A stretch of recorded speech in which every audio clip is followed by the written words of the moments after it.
Okay, well, good morning, everyone. I hope you're all well. As you were saying earlier, it's sort of sunny-ish. Well, it's bright outside anyway.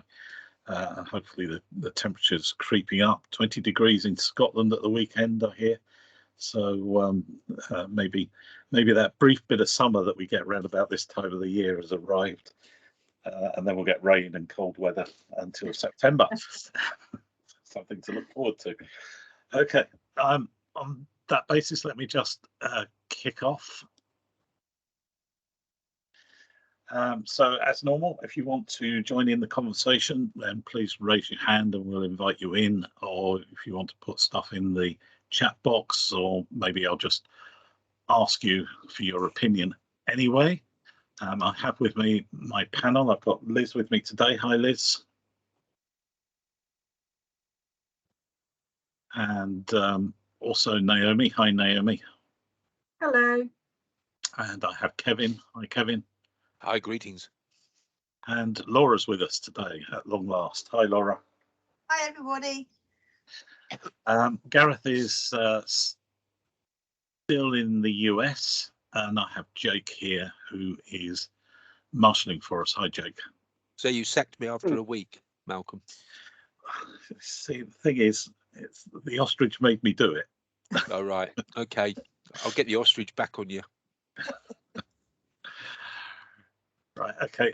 First thing I want to mention is just to remind everybody we've got a NetSol deep dive session on Thursday at 11 a.m.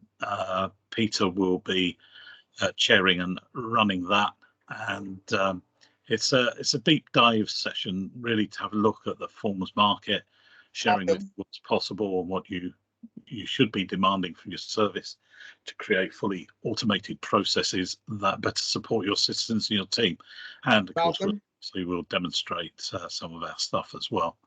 Okay, so if you want to register, I've put the registration on this slide. Malcolm, it's next Thursday. It's not this Thursday. Yeah, it's next Thursday, Malcolm. It's next Thursday. Yeah, and just be warned that is a very, very busy time for local authorities with year end. Yeah, we know, but there is never any non-busy times these days. No, we don't have much on at all, do we?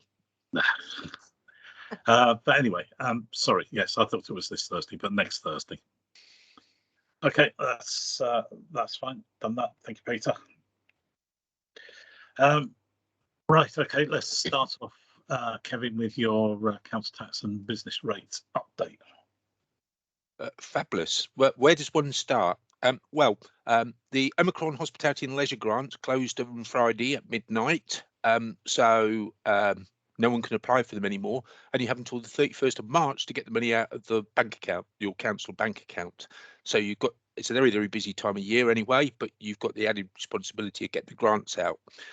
Discretionary additional restrictions grant, we also closed them at the same time on Friday, although we still got money left. Don't know how or why. So we've reopened them again until the end of this week or Sunday at midnight. So additional restrictions grant, I think some people have moved on from applying for grants now. So we still got funding available. On CARF, on the business rates CARF, we've actually closed. We had an application process and we had about 38 applications. We are talking with the West Sussex partners later on this week of changing or considering changing that scheme to apply it, because Dulux, as I call them, don't want the money back. On business rates, obviously the bills have started landing. We make people apply for the retail, hospitality and leisure discounts because of the cash cap of £110,000. So but our business rates collection, funnily enough, at the end of February was up by over 2%. So it has been a very volatile year on business rates collection this year. So it's very interesting, the results we're getting at the year end, and we were one that took off ERD at the 1st of July and made them apply for it, and even now businesses are still applying for it because of course they've got till 30th September. Moving on to council tax, obviously we've got the Ukrainian particular issues. Very sad what's happening out there, but there was brief guidance came out about council tax and being disregarded for council tax and benefits purposes later on Friday. I'm sure we're going to get some furthermore. They're laying legislation in Parliament today in respect of giving help to Ukrainians from day one. So watch this space. On the energy payments, obviously we're all steaming ahead getting the payments out. Now, please note there's going to be some further Q&A guidance coming out on multiple houses in multiple occupation. So watch out, the guidance hasn't finished yet, that is still to come out. Once again, the payments should actually leave the council's bank account for the 30th of September. That is not a closing application date, the 30th of September. You actually have to make the payment on that day out of your bank account. The customer doesn't have to receive it, but you have to make the payments out of the bank account. And I believe that the Chancellor of the Exchequer is sitting up to speak this week. I'm just wondering what else is going to be pushed revenues and benefits way, because I suspect we haven't seen the last of the work we've got, and I'll say again, I'm happy to take questions. I think what revenues and benefit services have done in the last 2 years is just remarkable. So well done to all.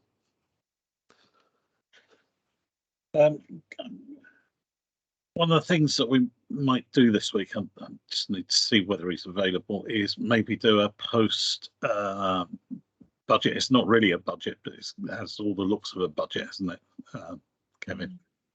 Well, they're calling it not a budget, but I think it's got all the hallmarks of a budget. I'm fearful that we're going to get another 150 payment to do on top of the £150.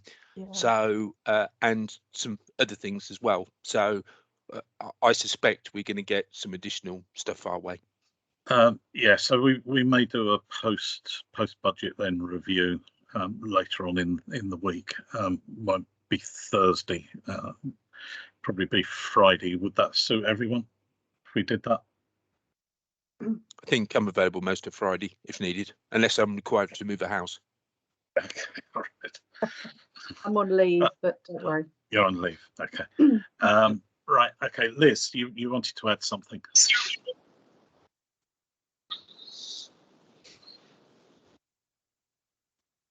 Liz.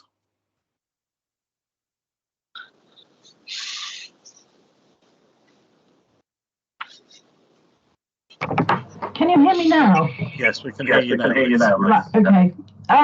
What I was sort of intrigued because I got my council tax bill, my personal council tax bill, on Friday, and it's all very fine. It gives you a nice little bit about, it doesn't give you much about anything, but that could just be West Berks Council.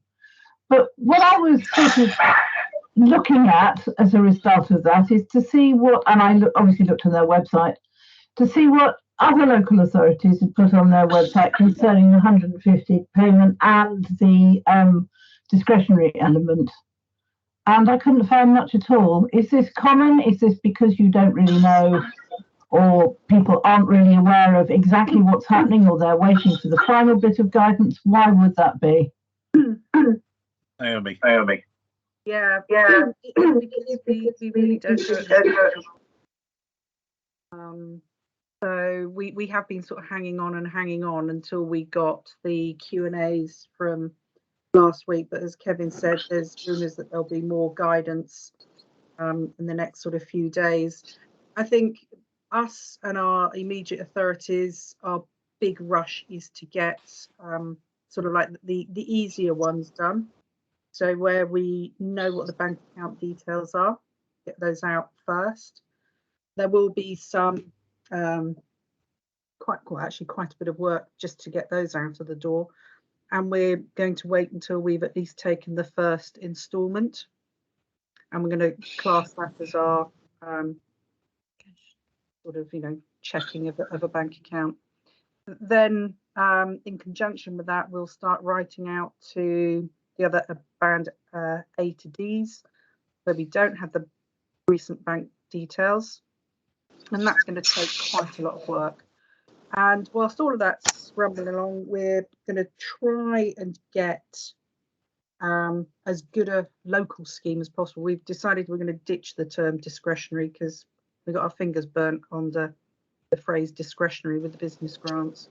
So we're going to call it a local scheme, and we'll be able to set out our local scheme. We are probably going to lean towards topping up the CTR based on the Q&A that came out last week. I mean, prior to that, it was an absolute cap of you can only ever have £150 per property, and the Q&A last week does seem to have spun that one on its head.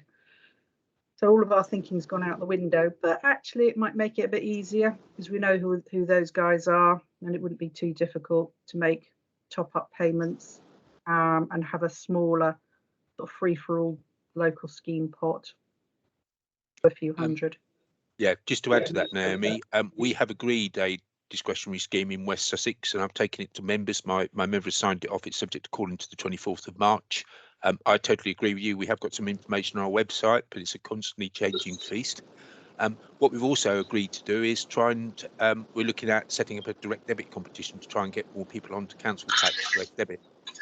So I'm thinking of making Dulux pay for that, to be fair. And we've had, because our bills landed this week, we had quite a lot of people sign up for direct debit. Yeah, we did Twitter, Facebook campaigns last week and the week before, trying to get more people onto direct debit. So, and that has actually worked. I think we've just nudged over the 60%, which we've never managed to get that number through. But I think it is, get my money quicker. Yeah, we're more fortunate than most. We've got, I think it's under 10,000 that don't pay for direct debit, but I'm under no illusion the scale of the work involved with them is going to be huge. We've got 20,000. Yes. Which is blooming scary. Laura, did you want to add something to that? Well, firstly, congratulations to Naomi for hitting 60% on DD. What achievement! That's really great. We've done the same. We've kind of put hardly anything at all on our website, and what we're doing is we're promoting the DD process. Like Naomi, we're not going to pay anything out till the 1st of May to allow that first instalment to go into that bank account, because on average for 150 quid they might go and cancel their direct debit straight afterwards, and that's obviously our most economical way of making sure at least we get one payment out and verifies the bank details. So we are a bit like you. We haven't even got to the point of thinking of a discretionary scheme yet. Not going to lie, our year-end process took so long, like 4 weeks. So the chances are we are now have delayed leave to be taken. It's all going to be sorted out now. And then we'll probably sit down and think about it. I would suggest maybe the first week of April to then put a scheme out. The only other thing that I would say has also delayed the process is just looking at what the system software providers are giving us. You know, we are looking at a variety, not necessarily just Civica, but outside people as well, just to see what options we can use, because we've used different products for the grant system, and what options are available there. So, and we've got to go through a procurement process because it's over £10,000 probably by the time we look at the amount of spending we've been done with certain companies. So we've got to go and get 3 quotes and all the rest of it. So that's what's going to delay that process as well. So the Civica solution is more than 10,000? No, I don't think I think last time I spoke, maybe John is here, but he said he hadn't come round to quotes yet, and I must admit, I haven't got around to all of my emails yet, but we've been looking. But if we use a Civica product, then it's obviously we've got to go out for procurement because we're a Civica company, as in doing our revs and bends processing, and we've bought different products from them this year, which will take us over the overall annual spend of 10,000. If we go with other companies' products, such as the ones that we did with the grants, again, that would be within the same year. So we've got to go over £10,000 and we've got to do it again. So it's a really hard situation where you want to go with a company that you know is reliable, you know how it works, but you end up having to go through a procurement process, which delays the whole thing. Transparency, it's a tricky thing, isn't it? I know. It's all about a form. Anyway, we'll have a chat with you later. Thank you, everybody, for answering that. I was sort of concerned about it almost from the point of view of the taxpayers, insofar as I know lots of people who are, obviously, they ask me questions and I don't know the answers, in relation to those people who are on low incomes in the E to H bracket. They sort of want to know what's going to happen. And as you've all quite very legitimate reasons, there's not much out there. Yeah, I have to say, Not even we don't know. well, from our point of view, we do have a higher amount of EDH.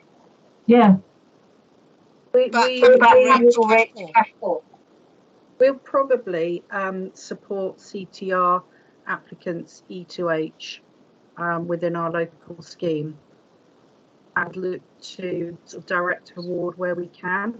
So if it's a CTR E2H currently paid by DD, you'll give them 150 quid. If they're Naomi, will that clear yours? Sorry? Will that clear yours? Because that won't clear mine. No. When I look to do that, I can have a lump sum still at the end. Yeah, so I've only got 300 of those guys, but I'm going to pay them. And then are looking at doing SMIs, disabled bands, and a top up to CTR in A to D, and have a very small discretionary at the end of it that will be with a closed window period. See, I looked at giving it as to the hubs. We've got hubs we've created locally. They deal with food bank vouchers and different other things. And we looked at the discretionary, whether to pay our extra ones and then give a pot of money elsewhere, and then that can be paid for out of them. But reading that guidance and possibly what David Area was saying on with the IRRV, we probably can't do that. It's got to be very much more towards giving them physical money and not a voucher towards their utilities, which is not what we would like. No, that is the problem, that if you give them money onto their council tax account or money into their bank account, you can't guarantee they're going to use that for their utility bills. Well, to be perfectly honest, if that was the government's intention, then they should have given the money to the utility companies. Agreed. Yeah, actually, I mean, it's one of those things. There is case law about this. I mean, you can't.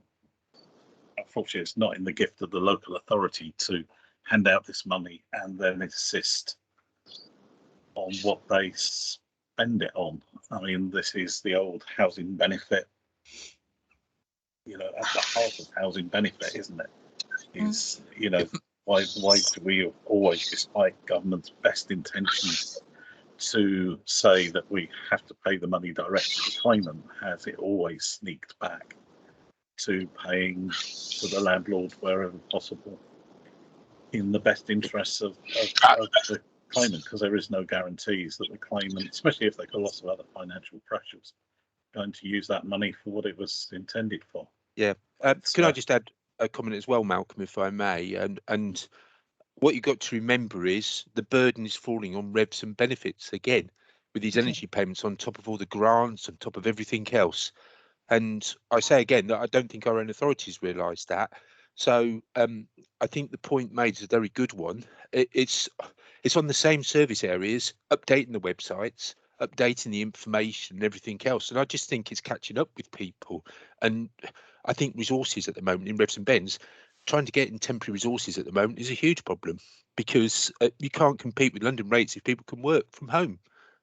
So it's a big thing at the moment, and I just think we've come to. I'm creating a special team dealing with these energy rebates, not because I don't think my team can do it. I just think they've had enough thrown at them, because it's just been non-stop for 2 years now. Kevin, my concern is a backlog in council tax, and that's just simply because you've got to know who's liable on the 1st of April. It means you've got to push through all those changes of addresses to make sure you get the right liable person. And because we had a period in Oxford where we didn't have all our online forms on time, people will have emailed in. Well, you can imagine how many emails we're going to have to sift to try and find those changes of addresses. It's going to be an absolute nightmare. It once again falls on the same people, the same teams, and this is the comment I've been trying to get across at my own authority for the last 2 years. And this is stuff over and above our job description state, and it just hasn't been reflected. And as Laura and others have said, the complexity of it is they think it's an admin process. It isn't an admin process. It goes way beyond that. And that I was going through grants over the weekend and CAF, and you have to consider subsidy allowances, you have to consider cash caps and everything else in terms of all these things. It's quite complex in terms of what you do and how you do it, and it's just not recognised, I would say, in an awful lot of authorities. Do you think that's because the authorities themselves aren't recognising it, or government doesn't recognise it? Who do you feel? I would say probably the government does realise it, because we've been going on to the government about it, and Dulux particularly have recognised it, and they've said about it. My members have been incredibly supportive, I have to say that, but I do think our authorities just don't realise the extra work that's being done, and despite you telling them, but they just don't want to know. Well, yeah, and I think, Kevin, you touched on it, trying to get temporary staff in. Yeah. It's not just a question of going down to your job centre and grabbing a whole bunch of people out of the line, or even with general consultants. You need someone or a whole bunch of people that know what they're doing. They know and they understand council It tax. is that. They've got some understanding of how to deliver a discretionary payment. What is discretion and how you actually deliver that? They don't know my the discretionary applications team, we use. yeah, my discretionary team will be done by my benefits team, but once again, they're having additional work placed on them when they've had test and trace to deal with, which, to be honest, I know we haven't mentioned test and trace recently, is a bit of a nightmare because you turn down more than you allow. So Thing it is, must be. Kevin, as soon as you finish test and trace, you're starting them on your energy grants. Literally, it just dovetails straight into the next one. They're not getting to benefits. No, No. and there's just no thing about it. So as I said, I've taken the decision to create a whole new team. I'm very lucky. I've got some very good senior staff, but we're creating a whole new team just to deal with the energy payments, because I just don't think I've got the capacity within my existing revenues team. My other Okay. problem is very clearly is that I've got a training need for my staff. With test and trace now going into energy grants, I have got staff that probably for 18 months haven't touched a benefit claim. They're going to have knowledge fall off. Even though they may have done the job 20 years, they are going to forget things, and then in comes a subsidy claim form and goes, oh, Laura, guess what? You've made mistakes. Here's some more workbooks. You know, this is a time when I need to be investing in my staff to maybe to support them in this journey that's never ending tunnel of a light coming toward you. You know, and at the same time, the staff need training. They need that hand holding time. We're still trying to work our heads around working from home and things like that. It's just never ending. In terms of the light at the end of the tunnel for work, Yeah, see? yeah, and Megan's got the Megan's same. come up with the comment. Yeah, I totally agree with that. Totally agree. I just think we're going to get more work out of this. Well, to a certain extent, you're the victims of your success. Absolutely, because you know you've dealt with it. It's been hard, very, very hard, and nobody realises how hard it is. But of course, as ever, just like cuts, local authorities, Revs and Bens in particular, have coped with it and made a success of it, with all the difficulties. So I just see more work coming. And that is my fear. There'll be further cuts to frontline services. And that's going to make it even more difficult. Yeah, but we had a restructure last year, which means that I don't have capacity within the benefit teams had. There's an echo coming, by the way, guys. Yeah, it's coming from Liz's machine. Yeah. So I think, you know, the problem for me is that I have had some benefit officers, a bit like you, Laura, doing self-isolation payments, but I've also had 2 FTEs on contract. So when that ends at the end of April, I'm just going to take that 2 FTEs and I've ring-fenced them to doing the energy grant local scheme discretionary payments, because I have no capacity within the benefit team. But the staff that were doing self-isolation payments are going to have a period of perhaps not retraining necessarily, but certainly buddying with, you know, some of the other officers. It's just madness. And there's, Kevin, you know, you've alluded that there's probably more coming up the line, local authorities. And Liz, you quite rightly say, we've been under the cosh but we've pulled stuff out of the hat like you wouldn't believe. And I totally get that. fortunately, does come round and kneecap you. You always ask a busy person if you want something done. That's true enough. Jake, does anybody else want to join in? I see we've got Gareth has come in as well. Gareth, do you want to add anything? And does anybody want to come in? We've had a few comments in the chat. I was just thinking, I'm feeling, really very sympathetic, actually, Malcolm, towards the local authority staff. But what worries me, of course, is where the impact's going to hit the end customer. I wouldn't agree with the bit about necessarily knowing, what's best for the customer in terms of giving them the extra money. I think the cash is the best alternative, because people will have had different financial pressures and will have been making payments themselves, and really the flexibility of being able to use any extra help is important for them. I'm also feeling a bit smug at the moment about the training and the keeping up to dateiship, because we've just been very fortunate and got another contract with Welsh Government to do online training for people in Wales. And this time round, they've included a big batch of refresher training for people to keep people up to date. And I think that's going to help authorities and others in Wales in terms of understanding what the changes are and the impacts are. And it would be nice, I suppose, for people in England to have something similar. Yeah, I mean, those that are members of LA Directories, of course, have access to the LA Directories training and all the good stuff that comes out of that as well. So, there are some options, but I do think keeping on top of everything and doing the day job can be quite challenging in itself. Jake, does anybody want to Malcolm, come in? just to add in a couple of comments there. Gary Lizelle has said about Martin Lewis putting people onto DD. Yep, I think we've all seen an impact of that. So although he does say we're going to give payments on the 1st of April, so that's probably not quite so helpful. And someone actually mentioned about DLUHC, or Dulux as I call them, wanting to penalise us. I can assure you, having been quite heavily involved, that's the last thing they want to do. They're very conscientious. This scheme has come from the Treasury. There will be a reconciliation, there will be an assurance, but I don't think they want to penalise us. We'll just have to wait and see what happens at the end of this, because my worry is that there isn't the controls to start with, and like BIS, they put the controls on to the most unmanageable of them all.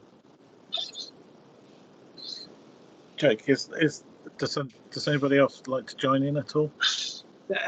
No, I think Kevin's covered the questions that we had in the chat. I'm not sure if any of our chattees want to become vocal. And then other than that, right at the end, we've got a few people commenting that retraining is going to be necessary at this point. Firmin Laura's comment, it's like I said, 2 years of dealing with rapidly changing different grants, subsidies, benefits, etc. It's bound to have a knock-on effect, isn't it? Yeah. Malcolm, can I just ask a general question? How many people here have actually got their subsidy claim form in on time? No, not a chance. I mean, we've still not actually got signed off by the blooming auditors yet. Neither am I. We haven't, but I would say it's mainly been an auditor issue more than anything else. We got another workbook presented to us to do last week. How's that helpful? Perhaps I should put myself forward as an auditor from November, Laura. Well, I understand the rate's going quite well, the daily rate. Actually, that's not a bad shout. We have more auditor Thank you, Davey. Gary Lizelle is saying he's also got auditor issues. So, along with everything else, auditor issues. That's not auditors don't have very much. This honestly, this is the very first time that I haven't shut a year before I start closing the current year that I'm in. Never happened before. I have my letter, Naomi. I'm hoping to have it signed off by my section 151 by midweek. Well, I'm on leave from Thursday until the end of the month, so times are ticking. I agree. I'm on leave too from Friday for 2 weeks, so I completely miss the end of the financial year. I see Chris Henry, his audit is complete. Really? Yeah, we're clearly. Can I Yeah, I just don't know say? what's happening at Havering, but Well done. yeah, it went to the wire. It wasn't qualified as well, which is very nice. So, Oh, well so done. yeah, there's hope. There's hope there for you guys. One of us. Yay! Yeah. Your telephone's going to be ringing off the hook this afternoon.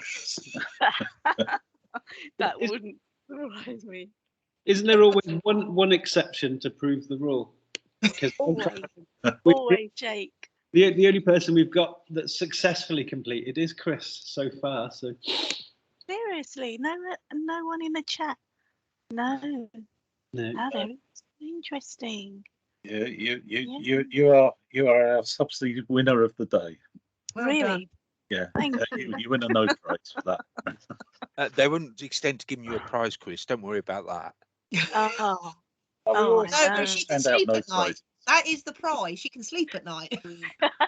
exactly right. Exactly. I think the rest of right. us have all given up on sleep, Laura. No, I've lost You say sleep that over we- the energy rebates too. Right, okay, I see it's 12:33, so I think probably I'm going to end up not covering off most of the other stuff that we've got today. Some of it can stay on until next week. I'm just wondering what we might do in the last few minutes. I guess probably you've all seen the supported accommodation stuff, and I thank Kim for sending out the notes on this, which I've used here. DULUC has published in a written ministerial statement about the quality and the regulations of supported housing. So they're planning a number of things: minimum standards of support to be provided to residents, new powers for local authorities in England, if you were wondering what new stuff you were going to get, and changes to housing benefit regulations to seek or define care, support and supervision. So there's another bunch of stuff there that this also sounds a bit like history to me, repeating itself. Stuff's been asked for over and over again almost every year for the last 30, 40 years. I rather like the bit that they say that they've done some pilots fundamentally. So there's a funding of 20 million for a 3-year supported housing improvement programme, which I've got to say doesn't sound like very much money. For 3 years for all local authorities, but you'll be able to bid for it. But in the meantime, there's also to be some enhanced scrutiny of claims for housing benefit to verify the legitimacy of landlords, their charges and services provided. Every week I come on and I think it's like a previous year that when I used to work in the service. The other week it was 2004. Feels very much like 1996 at the moment in this lot. But what I really liked about it is, whilst that's going on, that's during that time the government is going to be developing and implement longer term regulatory changes. Hands up anybody who thinks that's going to happen. So it's all interesting stuff. But the good news is there is a commitment to work closely with local government, sector representatives, providers and people with experience of supported housing, which I guess probably will include you, Gareth. Not directly, but with an interest, certainly. Malcolm, can I just throw something out there? Yeah, go on. Why is it up to us to deal with this? I don't deal with people's care packages. I deal with bricks and mortar. Why do they keep on sending this rubbish to us in housing benefits when clearly it's a social services remit? Laura, you're dealing with people's electricity bills now, so why wouldn't you do this stuff as well? I mean, yes, of it's the course, whole yes. package, isn't it? Maybe I should rebrand myself. Whatever's left on the end of the pile. Any other duties? If you think about it, Laura, I mean, everybody's been arguing for a long time that we need a more integrated kind of approach to service provision. It's just that it's all happening to be you. And I think that really, didn't we discuss this at the next, Laura, that essentially there should be a supported and exempt accommodation LHA rate, which is higher than the standard LHA rate, and everything else Just gets sits on dealt that. with by county, etc. That, you know, our bricks and mortar stuff, you might need a bit more specialist bricks and mortar, but everything else really is not housing benefit. Absolutely. Yeah, it's all right, Laura. I've got a plan. Yeah, you're You're leaving, retiring. Kevin. Your retirement is not helping me, man. And just to finish off, I just want to share this one about food banks with you all. I don't know if you all saw this tweet that came out over the weekend. I'll just let you have a chance to read it. Yeah, apparently it's good at choosing spare wheels.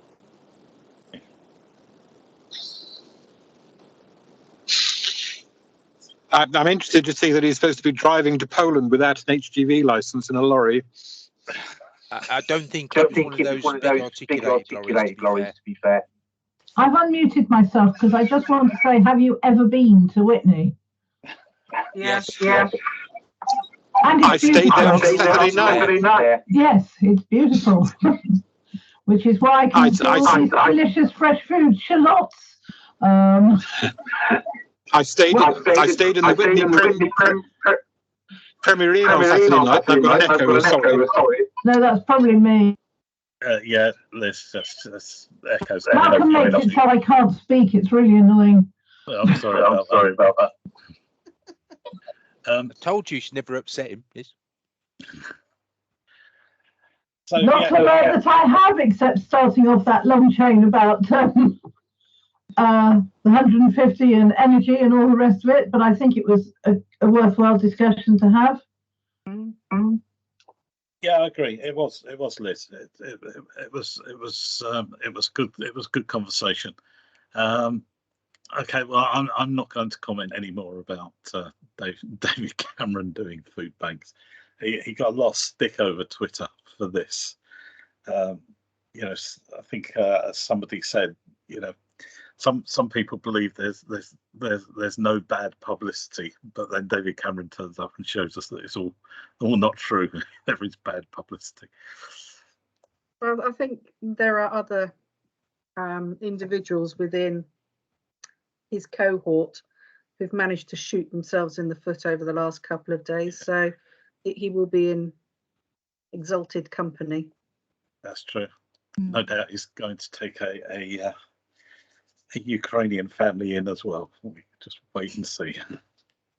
Okay, on that basis, I'll close off today rather than going through some of these other things. We could pick up some of them next week.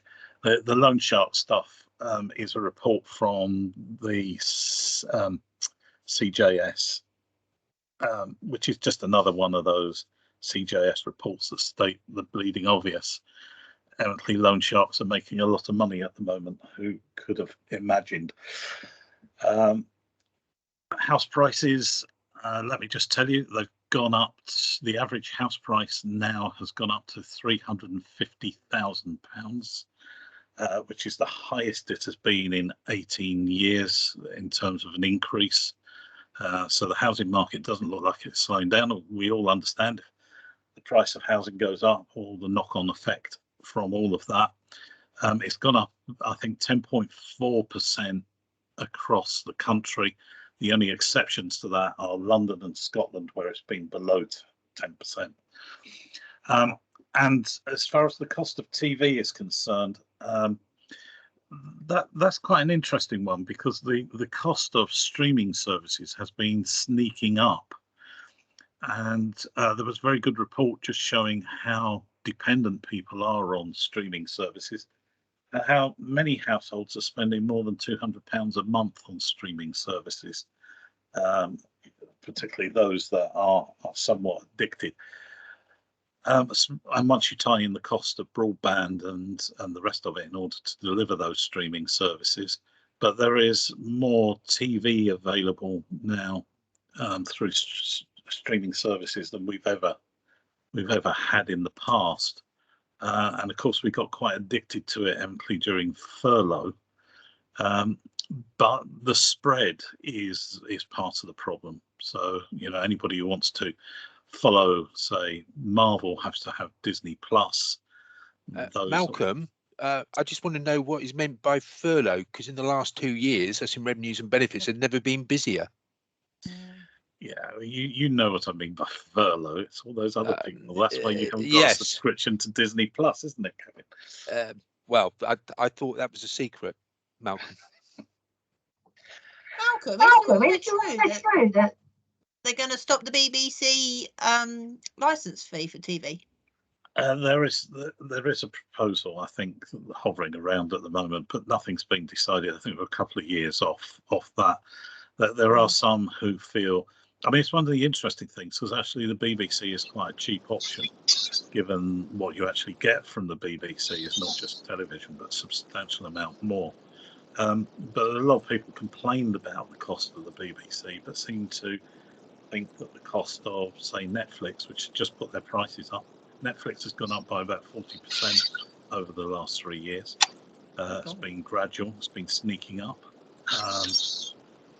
And also the ITV's offering now, of course, is substantial. They got 4 streaming services that they're offering out. So there's a lot of competition around. People complained about the BBC, but it seems like they are quite having to pay quite a lot of money for streaming services. Just out of interest, I mean, it's worth saying as well, I think, to people who are having sort of a bad time, that actually, particularly companies like Sky and so forth, are really easy to haggle with. If you threaten to remove your subscription, they will generally come back with a fairly generous kind of often substantial cut in their charges. So always worth mentioning to people that they should be not just accepting any increase, but actually having a go at reducing it. Yeah, it's going to be one of those sort of quite important areas. We kind of dismiss it very cavalierly, that it's not important to people, but it turns out it probably is. And it's certainly going to be one of those budgeting areas, I think, that we'll have some discussion. Maybe I can get Martin Lewis to come on and talk to us about some of that stuff. Sharing's the answer to it. Sorry, Liz. Sharing. Sharing, yeah. So Netflix at the moment are trialing. Yeah, Netflix at the moment are trialing in a couple of countries schemes to actually stop the sharing that's going on at the moment. It looks like they are heading that way, or wanting to charge substantially more. Is that in Russia and Belarus, sharing. Malcolm? Sorry, go on, Kevin. Is that in Russia or Belarus? All right. Right. Let's call it a day, because I've kept you here long enough. We've overrun by about 5 minutes. Can I thank you all? Can I thank my panel? Gareth, I'm glad you're back. It's good to hear from you. Naomi and Kevin. Thanks. And Laura, and also Liz. Sorry about the echo, Liz. I don't know what we can do to put that right. And also everybody else who joined.